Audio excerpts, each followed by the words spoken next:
Hey guys, this is Austin, and in this video I'm going to show you guys how you can automate your client onboarding processes. By the end of this video, not only will you understand how to completely streamline your customer onboarding process, but you will also understand how to increase your customer satisfaction, increase your customer retention, and I'll give you some tips on how to increase your revenue by up to 2 to 3x. So be sure to stay tuned. Now, this is mostly for B2B service businesses. Some SaaSes might be included in there as well, but if you're selling a cut and paste product or you're selling to consumers, then this video probably is not for you, so you can just go ahead and skip it. That being said, let's go ahead and jump right in. Now, before we can actually automate the client onboarding process, we need to understand where it actually begins. For a lot of businesses, this actually just begins when the initial contract and the initial invoice gets sent out. Now, with our business, we oftentimes find that there is quite a bit of back and forth between us and the client in terms of what the contract might look like and what the final invoice ends up being. This is because we add and remove services. We are more of a bespoke service provider, so we customize all of our solutions and tailor them to the client's needs. Now, that being said, a lot of closes can be lost within that back and forth. So what we found that has worked very well with us is having variable-based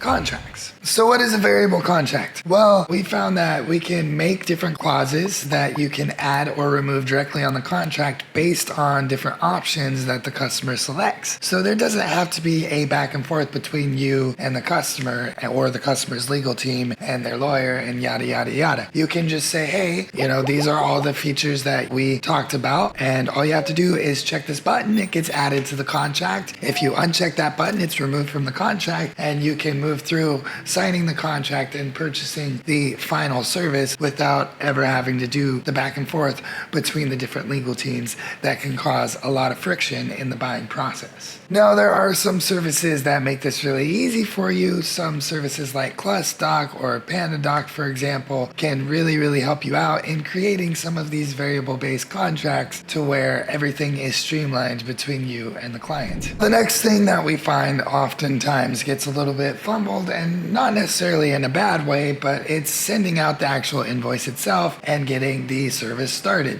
Collecting the information from the client and collecting the payment from the client oftentimes can cause a lot of friction between you and them. The client, ideally, once they've signed the contract, they want the service to start now. And it's in your best interest to make them feel like the service has started now. And so the best way to do that is as soon as they sign a contract, it sends them to a client dashboard, which gives them a quick to-do list of what they need to do as a client with expectations of how things are going to work moving forward, so that they can feel, oh, okay, so I do this, I get the payment done, I do that, I watch a tutorial on the process, and things have already started, I feel at home. Now, obviously, the first step in that client dashboard is, hey, we need you to pay this invoice, right? Of course, it depends on what your payment terms are with the client, but oftentimes the first step will be pay the invoice. Second step will be, okay, we need this information from you. Fill out this form for us to get started. The third step would be, hey,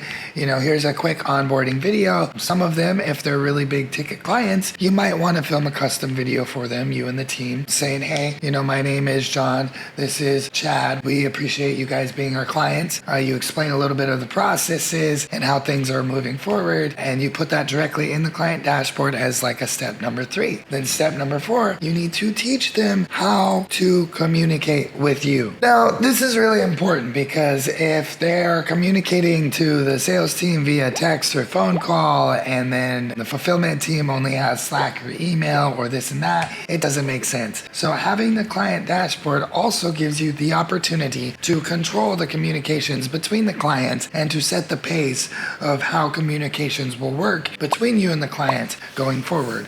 All the files are in the same place. For us, since we're a development team, any bugs that are submitted are all in the same place. In terms of communicating with the team, only the team can communicate with the client all in the same place. There's no, oh, this client, I talked to them via email. This client, I talked to them via phone. This client, I talked to them via this.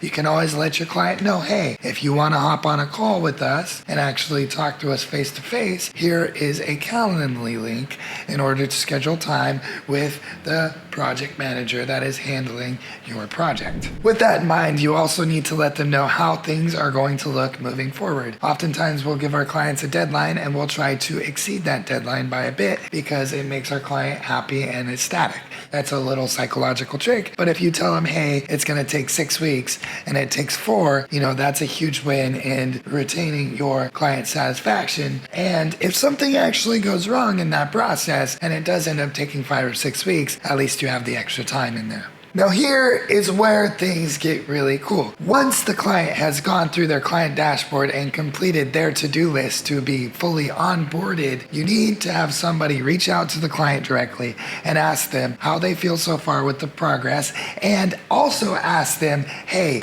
do you guys know 2 or 3 other people that might benefit from having a service like ours? That one question alone will increase revenue massively. The reason why you want to do it then is because the client is still super excited about the service. A lot of people recommend doing this at the end of the process after you fulfill the service, but then the client really has no obligation to give you those. And we found that the rates of referrals at the end of the fulfillment tends to go down, whereas if you do referrals at the beginning of the fulfillment, it goes up a lot higher. So definitely use that as a trick to 2 to 3x your revenue.